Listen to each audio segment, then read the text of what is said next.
Okay guys, our best player of the game. Ano pangalan mo yan? Zyrus. Zyrus, yeah.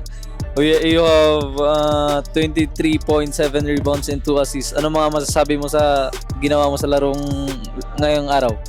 It was a good game. Good game with the other team. Better offense and stuff. Good game. That's it. Ano naman masasabi mo sa 2 assists mo? Sobrang buwakaw mo kanina. Aking ba? I don't know. Wala eh. Wala makita sa team ko eh. Baka naka-headset ka, no? So ano yung mga may papakita nyo sa susunod na laban nyo at para naman mapabilib nyo ang mga kalaban nyo para maintindihan nila na sobrang lakas nyo? Kailangan laman ng defense. Tsaka mamaya na yung offense. That's it. Ay, yeah. And shout out.